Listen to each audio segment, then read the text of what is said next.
எல்லா வசதிகளும் உள்ளடக்கிய உள்ளதை செல்வோம் நல்லதை செய்வோம் பொன்னி மருத்துவமனை, திருச்சி ரோட், பல்லடம். பத்திரிகை நண்பர்களுக்கு எங்களுடைய காலை வணக்கத்தை தெரிவித்துக் கொள்கின்றோம். முதல்ல உங்களுக்கு நன்றியை தெரிவிச்சுக்கிறோம்.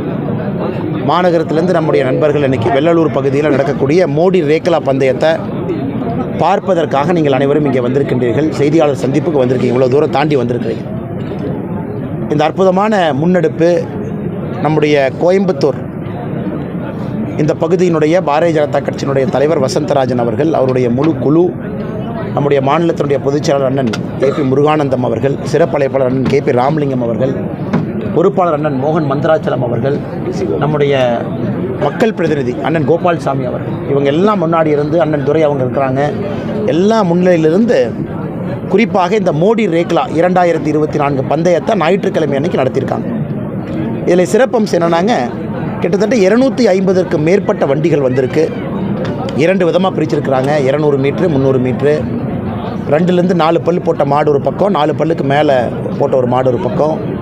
அதில் முதல் பரிசு ஆல்டோ காரிலிருந்து தங்க நாணயங்கள். குறிப்பாக இங்கு பகுதியில் உற்சாகப்படுத்தணும், மக்களுக்கு இன்னும் இந்த ரேக்லா இந்த பந்தயத்தை இன்னும் பிரபலப்படுத்த வேண்டும் என்பதற்காக நம்முடைய கலாச்சாரத்தின் அடையாளமாக இருக்கக்கூடிய ரேக்லா பந்தயத்தை மோடி ரேக்லா என்கின்ற பெயரில் நடத்தியிருக்கின்றோம். இதற்கு மோடி ரேக்லா என்கின்ற பெயர் மிகவும் பொருத்தமானது. ஏன்னா ஒரு வாரத்திற்கு முன்பு நம்முடைய முதலமைச்சர் மாண்புமிகு திரு MK ஸ்டாலின் அவர்கள் மதுரைக்கு போயிருந்தாங்க. அங்கே கலைஞர் கருணாநிதி ஐயா பேரில் ஏறு தழுவுதல் அந்த மைதானத்தை துவக்கி வச்சாங்க. கலைஞர் கருணாநிதி அவர்கள் பேரை சூட்டினாங்க.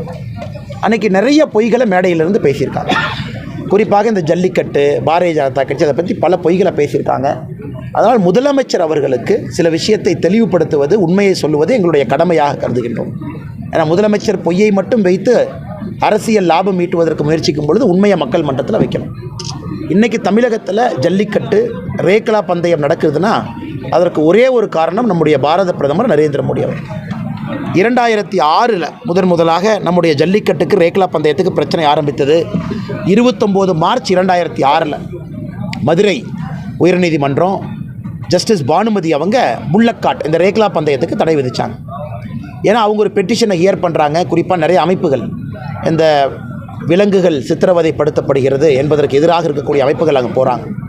தொடர்ச்சியாக பார்த்தீங்கன்னா 2007, 2008, 2009 இது சுப்ரீம் கோர்ட்டு, ஹைகோர்ட்டில் மாற்றி கேஸ் நடந்துக்கிட்டு இருக்குது.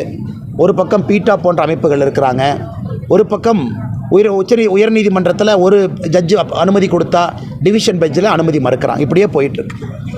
காங்கிரஸ் அப்போ இருந்த சுற்றுச்சூழல் அமைச்சர் திரு ஜெயராம் ரமேஷ் அவர்கள் ஜல்லிக்கட்டு விளையாட்டை ஒரு காட்டு மிராண்டி விளையாட்டு, பார்பாரிக் ஸ்போர்ட் என்று சொல்லுகின்றார்.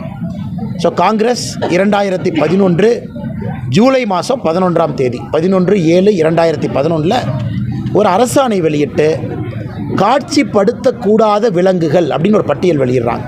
அப்படின்னா இந்த விலங்குகள் பொது இடத்துல மக்கள் பார்வைக்கு ஒரு ஸ்போர்ட்டாக, ஒரு கேமாக இருக்கக்கூடாது என்று ஒரு அரசாணை வெளியிடுறாங்க. அதில் 6 விலங்குகள் குறிப்பிடுறாங்க: சிங்கம், புலி, சிறுத்தை, குரங்கு, கரடி, 6வதாக நம்முடைய காளை. 6வதாக காளை. காளைங்கிற வார்த்தை சேர்த்தனோடனே சுப்ரீம் கோர்ட் என்ன பண்ணுறாங்க, மத்திய அரசு தன்னுடைய அரசாணையிலே 6 விலங்குகளை சேர்த்திட்டாங்க. அதுலேயே காளையை பொறுத்தவரை காட்சிப்படுத்தக்கூடாத விலங்குகள் அப்படின்னு பட்டியல் போட்டிருக்காங்க. அதனால் ஜல்லிக்கட்டு, ரேக்லா பந்தயம், ஏறு தழுவுதல் அனைத்துக்கும் ஒரு ஆர்டர் போட்டு ஸ்டாப் பண்ணிடுறாங்க. இதுதான் உண்மை.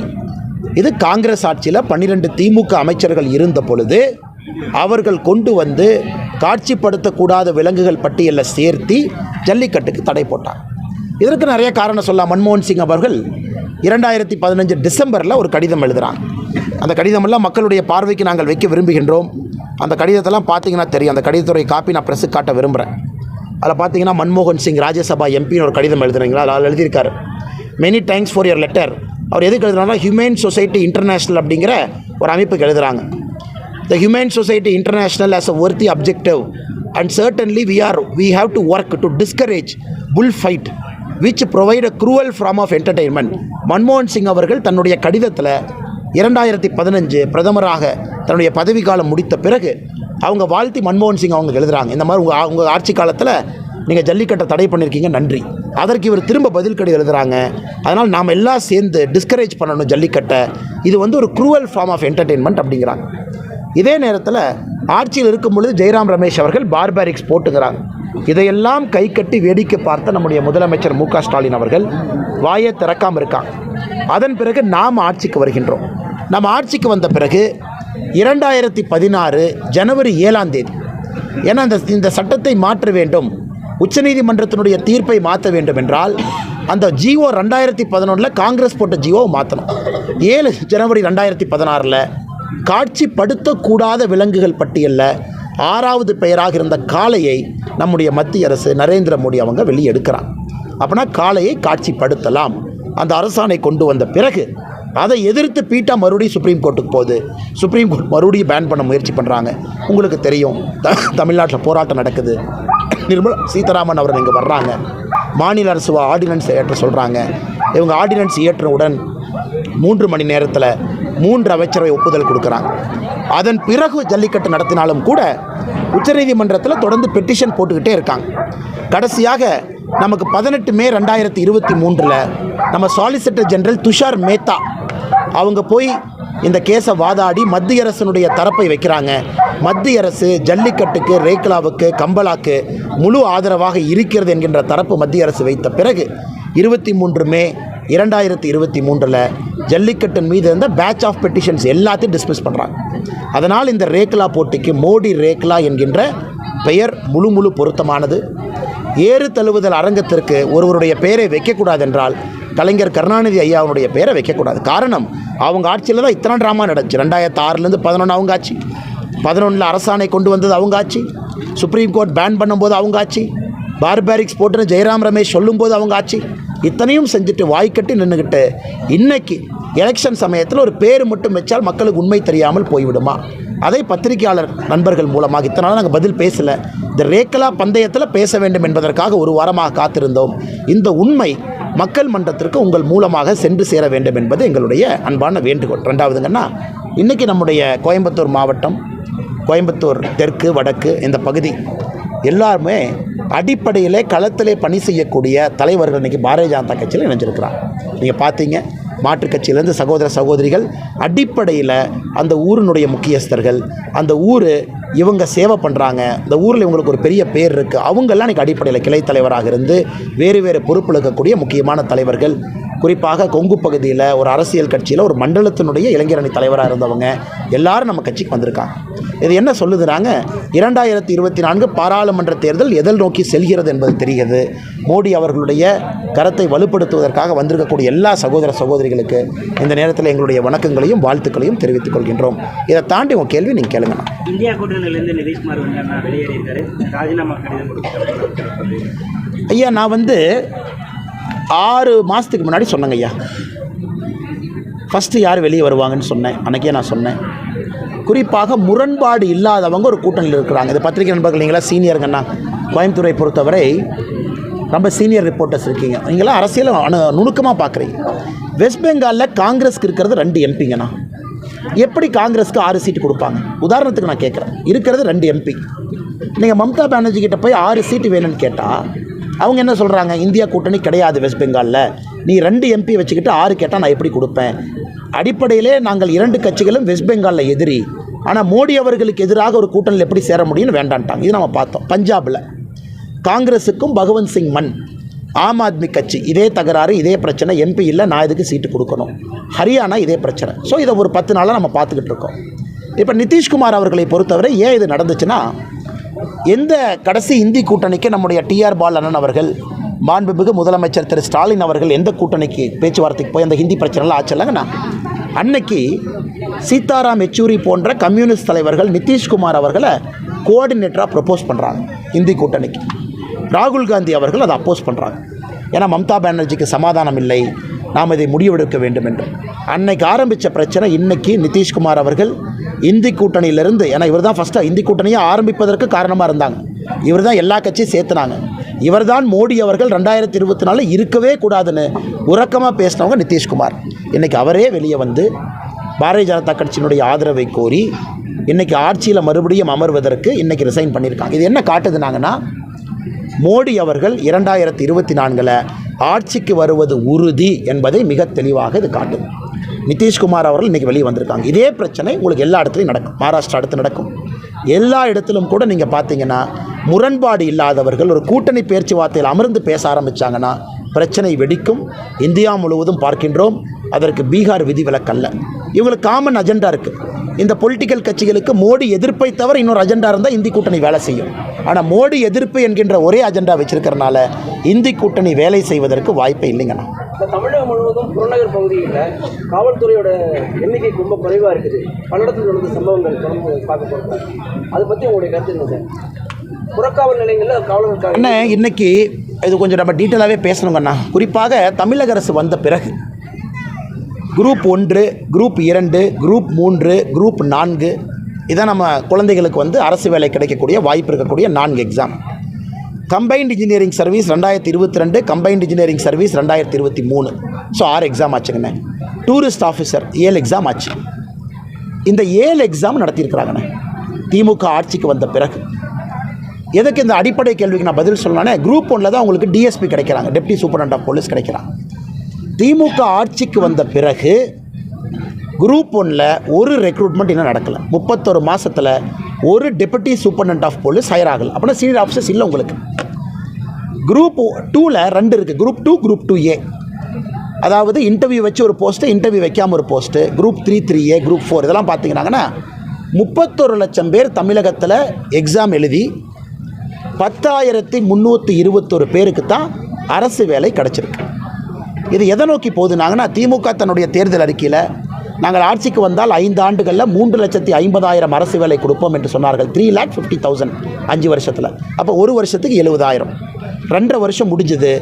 1,75,000 அரசு வேலை கொடுத்துருக்கணும். ஆனால் இன்றைக்கி 10,321 அரசு வேலை. அண்ணன் கேட்ட கேள்வியில் ஒரு பெரிய கேள்வி இருக்குது. காரணம், ஒரு பக்கம் ரெக்ரூட்மெண்ட் இல்லை, ஒரு பக்கம் ஃபீடிங் இல்லை, ஒரு பக்கம் deputy superintendent of police recruit ஆகலை. இன்றைக்கி தமிழகத்துக்கு வர்றவங்க மத்திய அரசு கொடுக்கக்கூடிய ஐபிஎஸ் ஆஃபீஸர் ஒரு வருஷத்துக்கு 5, 6, 7, 8 பேர் வந்துடுறாங்க. கீழே கான்ஸ்டபிள் ரெக்ரூட்மெண்ட்டு வேகமாக நடக்கலை. என்ன ஆகுதுனாங்கன்னா, வேக்கன்சி ஷார்ட்டேஜ் பயங்கரமாக இருக்குது. தமிழ்நாட்டினுடைய காவல்துறை வேக்கன்சி ஷார்ட்டேஜ் ஹையஸ்ட்டாக இருக்கக்கூடிய ஒரு மாநிலமாக இருக்குது. ஏன்னா உங்களுக்கு வில் கிடையாது காவல்துறையை ரெக்ரூட் பண்ணுறக்கு. இது எங்கே பிரச்சனை ஆகுதுனாங்கன்னா, அர்பன் ஏரியாவை நோக்கி காவல்துறை போக ஆரம்பிக்கிறாங்க.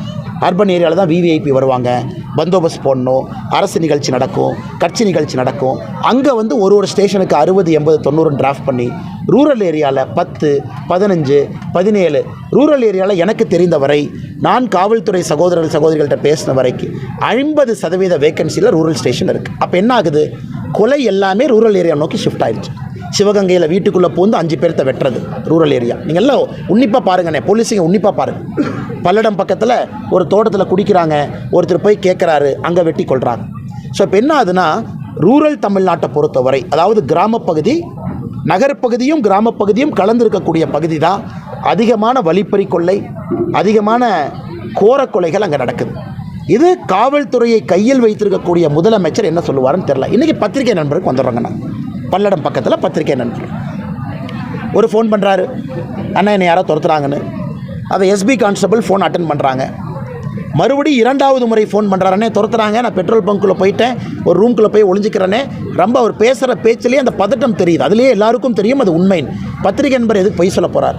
ஏன்னா ஒரு பத்திரிகையாளர் ஒரு போலீஸ்காரருக்கு ஃபோன் பண்ணால் போலீஸ்காரருக்கும் அந்த பத்திரிகையாளர் தெரியும், பத்திரிகையாளருக்கு போலீஸ்காரர் தெரியும். இது ஒரு அனானிமஸாக 100க்கு சும்மா ஃபோன் பண்ணி பொய் சொல்கிற வேலை யாரும் வச்சுக்க மாட்டாங்க. அந்த காலை கூட கம்பீரமாக எடுத்துக்க முடியலன்னா, ஒரு சாதாரண மக்களுடைய ஃபோன் காலை எப்படி கம்பீரமாக எடுத்துக்குவாங்க? அதன் பிறகு ஐஜிக்கு பேசுங்க, ஸ்டேஷனுக்கு வாங்க, கார் நம்பரை சொல்லுங்கள், கலரை சொல்லுங்கள். இதில் போய் கண்டந்துண்டமாக வெட்டியிருக்கின்றாங்க. இன்றைக்கி இந்த சம்பவம் நடந்த அன்றைக்கினே நம்ம யாத்திரை நடந்த பகுதி, அன்றைக்கி நம்ம இங்கே இருந்தோங்கண்ணே, யாத்திரை நடக்கிற பகுதி நெய்வேலி பக்கத்தில் இருந்தோங்கண்ணே. அங்கேயே பத்திரிகை நண்பர்கள்ட்ட சொன்னோம், ஒரு காலத்தில் பொய் செய்தி போட்டால் பத்திரிகையாளரை வெட்ட வருவாங்க. இன்றைக்கி தமிழகத்தில் உண்மை செய்தியை போட்டால் வெட்ட வர்றாங்க. அதான் இன்றைக்கி நடந்திருக்கக்கூடிய இந்த 31 மாதத்தில் உண்மை செய்தி போட்டால் தான் வெட்ட வர்றாங்க. அது பல்லடத்தில் நடந்திருப்பது கண்டிக்கத்தக்கது மட்டுமல்ல, கேவலமானது மட்டுமல்ல, ஏற்றுக்கொள்ள முடியாது மட்டுமல்ல, நெஞ்சை உழுக்குவது மட்டுமல்ல, நம்முடைய சமுதாயம் எங்கே செல்கிறது என்பதை படம் பிடித்து காட்டக்கூடிய ஒரு சம்பவம். ரெக்ரூட்மெண்ட் இல்லை, ஆட்கள் இல்லை, காவல்துறை கையை போட்டு கட்டி வச்சுருக்கிறாங்க, ஃப்ரீடம் இல்லை. இன்றைக்கி ஜேர்னலிஸ்ட் மேலே முதல்ல விஏ மேலே கை வச்சாங்க. விஏ புந்து வெட்டி லூர்து ஃப்ரான்சிஸை கொண்டாங்க. அங்கங்கே விஏ வெட்ட ஆரம்பித்தாங்க. இன்றைக்கி அடுத்த ஸ்டேஜ் பத்திரிக்கையாளர் மேலே கை வைக்கிறான். எனக்கு இதே போச்சுன்னா இன்னும் அடுத்த ஸ்டேஜ் யார் மேலே கை வைப்பாங்கன்னு பயமாக இருக்குண்ணா. அதனால் உடனடியாக முதலமைச்சர் அவர்கள் கவனம் கொடுத்து ரெக்ரூட்மெண்ட்டை ஸ்பீடப் பண்ணேன். ரெக்ரூட்மெண்ட் பண்ணாமல் எதுவும் பண்ண முடியாதுன்னு 50% வேகன்சி வச்சிங்கன்னா நானும் காவல்துறையில் இருந்தேன். காலைல ரோல் கால் எடுத்திங்கன்னா 20 பேர் வந்து நிற்பாங்க. எசென்ஷியல் டியூட்டிக்கு 50% போயிடுவாங்க. அப்படின்னா கோர்ட்டு ப்ராசஸ்ஸு சம்மன்ஸு அப்படின்னா ரெகுலராக அத்தனை பேர் கோர்ட்டுக்கு போகணும், ப்ராசஸுக்கு போகணும், சம்மனுக்கு போகணும். அந்த பாயிண்டில் போய் உட்காரணும். புறவழியில் இருக்கக்கூடிய பீட்டுக்கு போய் நிற்கணும். நைட் டியூட்டிக்கு 30% போயிடுவாங்க. டியூட்டி ரொட்டேஷனில் 20% போயிடுவாங்க. ஹாலிடே விடுப்பு. அப்போ நீங்கள் லிட்ரலாக பார்த்தா உங்களுக்கு 50% வேக்கன்சி இருந்தால் காவல்துறை பணிக்கு ரூரல் ஏரியாவில் உங்கள் கைக்கு கிடைக்கிறவங்க 10 பேர் 5 பேர் கிடைப்பாங்க. ஆனால் காவல்துறையில் நான் வேலை செஞ்சுருக்கனால அனுபவத்தில் சொல்கிறேன். ரூரல் ஏரியாவில் வேக்கன்சி ஸ்ட்ரென்த் எப்போ அதிகமாக இருக்கணும். காரணம் அங்கே தான் ரீச் பண்ணுறதுக்கு நேரம் ஆகணும். ஒரு ஃபோன் வந்தால் கூட 2 வீலரில் போவாங்க. பெட்ரோல் காசு இருக்காது, ஜீப் இருக்காது, 100 வண்டி இருக்காது. அவங்க 2 வீலரை ஸ்டார்ட் பண்ணி வேகமாக ஓடுவாங்க. அதனால் ரூரல் ஏரியாவில் எல்லா இந்தியா முழுவதுமே போலீசிங் பேட்டர்ன் ரூரல் ஏரியாவில் மக்களை குமிப்பாங்க. அர்பன் ஏரியாவில் புது ரெக்ரூட்மெண்ட்டை உள்ளே கொண்டு வருவாங்க. ஆனால் தமிழ்நாடு அரசு செயலிழந்திருப்பதாக நான் பார்க்கின்றேன். குறிப்பாக டிஜிபி அதிகாரிகள்லாம் இருக்காங்க, அனுபவம் வாய்ந்தவர்கள், 30-40 ஆண்டு காலம் எல்லாம் காவல்துறையில் பெரிய பேர் வச்சுருக்கிறவங்க. அவங்கெல்லாம் சரியாக அறிவுரை கொடுத்து முதலமைச்சருக்கு இதனுடைய தன்மையை விளக்கி இதை நீட்டாக ப்ரெசென்ட் பண்ணணும். இந்த மாதிரி இருக்குது சார்னு சொல்லி முதலமைச்சருக்கு அக்கறை ஏற்படுத்தணும். பண்ணால் மட்டும்தானே தமிழகம் தப்பிக்கும். இன்றைக்கி இருக்கக்கூடிய நிலைமை கஷ்டமான சூழ்நிலைக்குள்ளே தமிழகம் போக ஆரம்பித்திருக்கிறது. தமிழக அரசு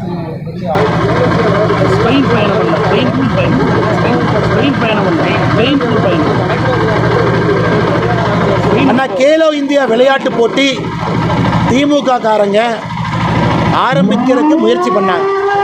பிரதமர் மோடி வந்து ஆரம்பிச்சு விட்டாங்க. மிகச்சிறப்பாக தலைமை விழா நடந்தது. அதன் பிறகு எங்கேயுமே கேலோ இந்தியா விளையாட்டு போட்டிக்கு மதிப்பு மரியாதையும் கோயம்புத்தூரில் இல்லை, மதுரையில் இல்லை, திருச்சியில் இல்லை, சென்னையில் இல்லை. சாப்பாடு அரை முட்டை ஒரு பிரெட்டு கொடுத்தா எப்படி அவங்க விளையாடுவாங்க? அதனால் தமிழகத்தை பொறுத்தவரை கேலோ இந்தியா விளையாட்டு போட்டி நடத்தியிருப்பது ஒரு கரும்புள்ளியாக மாறி இருக்கு. விளையாட்டு போட்டி முழுவதும் முடிட்டுங்கன்னு அதுக்கப்புறம் டீட்டெயிலாக நாங்கள் பேசுவோம்.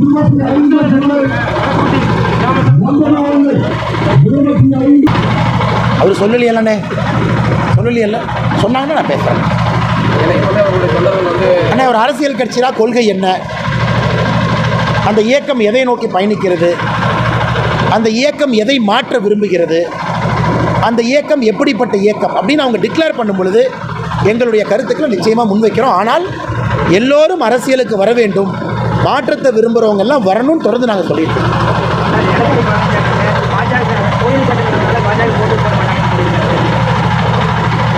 சில பேர்த்த எப்படின்னே புரிய வைக்கிறது. அதாவது பல கோவில்கள் இருந்தாலும் கூட குழந்தை ராமனுடைய வீடு என்பது அயோத்தியா தான்.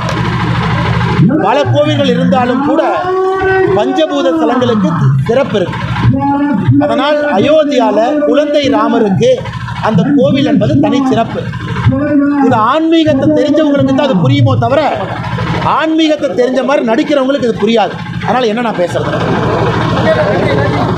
பார்த்து போங்கண்ணே, பார்த்து போங்க.